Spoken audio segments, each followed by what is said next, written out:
Don't you worry, the clip's about to begin, but don't forget to subscribe. Or else, don't make me turn this website around. The next caller is Lucy. Hi, Lucy. Can you hear us? Hi, yeah. Sorry, I'm just getting home, unlocking my door. Good timing. Oh no. Yeah, thank you. For we can return you to the call, queue, and get you next if you'd rather. No, I'm good. Sorry. Okay, wicked. What was your question today? Well, kind of in the same vein as the last one, but like more specifically, I currently identify as non-binary, but at the same time, like pretty much all my life, I've wished that I was born a girl.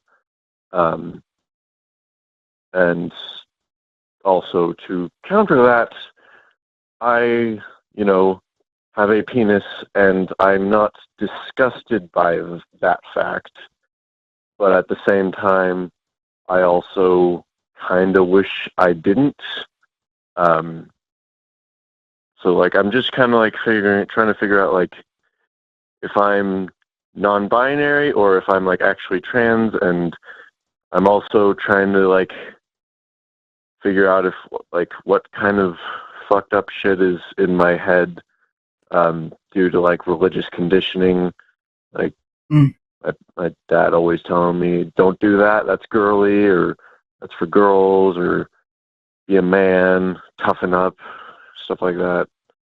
And, I don't know, I'm just trying to introspect and figure myself out, but I was wondering if you had any advice for that. Yeah, interestingly enough, something I always think about is that I actually didn't have bottom dysphoria innately as a young child. For me, sorry, 1 second. Where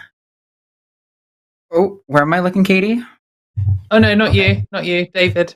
Oh, gotcha. Okay. So yeah, I didn't have bottom dysphoria innately as a child. When I started getting bottom dysphoria was when I started to become a teenager and started going through puberty and realized, oh shit, for me, I don't think I really entirely knew that what being a boy was. I knew I was a boy and that I was supposed to do boy things, but it didn't really click in the existential weight of what that means until I was a teenager. Then all of a sudden bottom dysphoria kicked in because I was realizing the contrast between me and how I saw myself. So I don't know, there's a lot of these things when it comes to dysphoria, where you might experience it or whatever. There's so many different things that go into play there. And if you don't feel bottom dysphoria, you don't have to get bottom surgery, there are a lot of non-binary people and a lot of trans women out there who are AMAB and who don't get bottom surgery, and that doesn't make them any less of the gender that they are. Yeah, absolutely. Also, the way you described it. Sorry, the way you described it about not being disgusted by it, but maybe in an ideal world you would magic it change. I guess dysphoria, it's quite difficult to describe, and for some people it in different parts of their body does come in intense disgust, and for some people it just doesn't. Some people it's mild discomfort, some people it's not really any discomfort, but they know it'd be massively improve their life if they did change something. So I think that sometimes early on, especially if you haven't heard much from different trans views, you get this idea that unless you're truly disgusted at yourself, then you're not trans enough. And that's just not the case. The situation is that you want any change that you make in your life, you want to, one, benefit you, be an improvement on your situation, but also be worthwhile. If you were going to go through genital reassignment surgery for a 0.0001% improvement in your life, it's probably not going to be worth it because it is absolute fucking ordeal and it's very expensive. But maybe it would be, and it's it's hard to weigh up. But it doesn't you don't have to go from extreme disgust to extreme euphoria in transition. And that's a very, I think part of the reason why that's a very common trans narrative is because traditionally you just wouldn't have got healthcare unless you said that, unless that was your story. So that's the people you hear from because they're the ones who have been telling the stories all this time. Yeah, sorry, I cut you off. You were going to add something. No, yeah, yeah, in your in your like magic gender change experiment or thought experiment, like I would want to change into a cis woman, because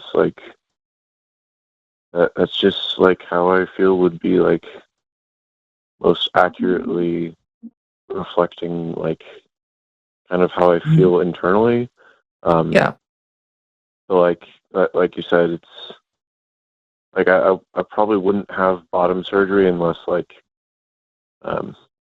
medical technology advances really really quickly in that sector, because oh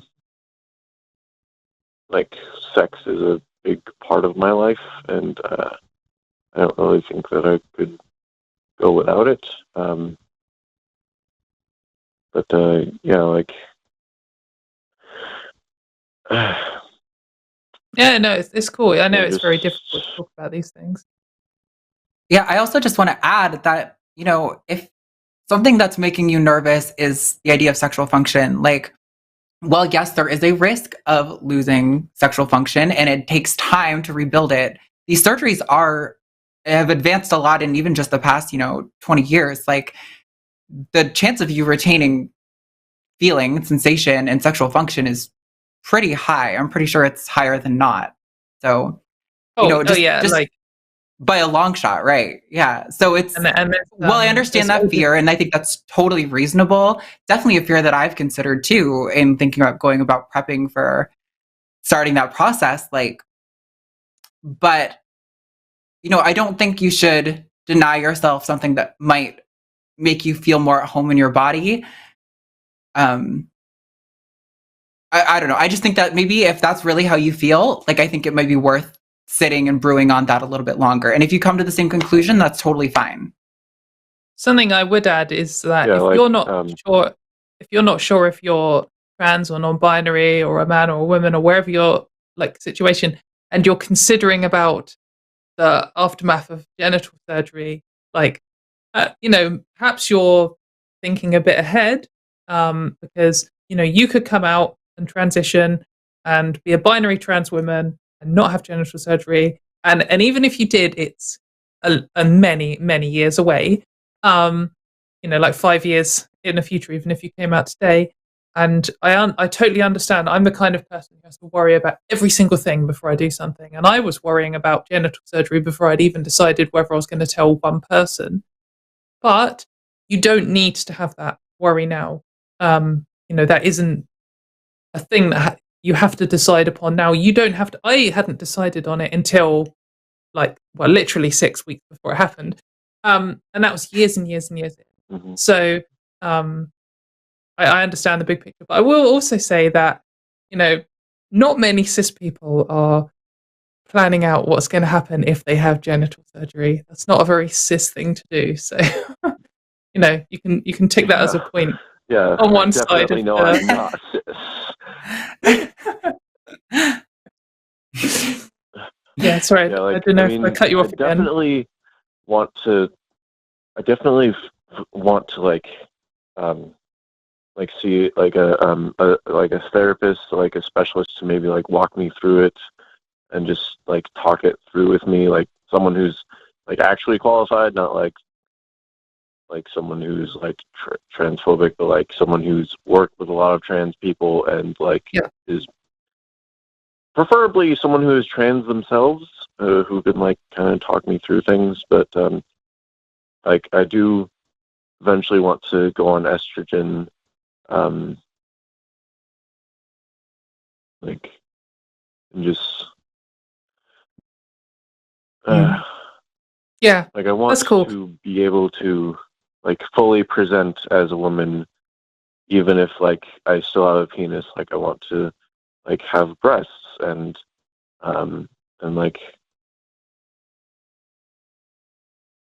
I don't know, just Yeah, no, feel I more understand. like I think treating it as, it doesn't have to be this binary decision. It doesn't have to be all or nothing. So the fact that you've made, you've got these ideas of where you probably want to go, then, head in that direction and see how it goes. And, maybe when you get there, you'll change your mind, and maybe when you won't, and that's fine.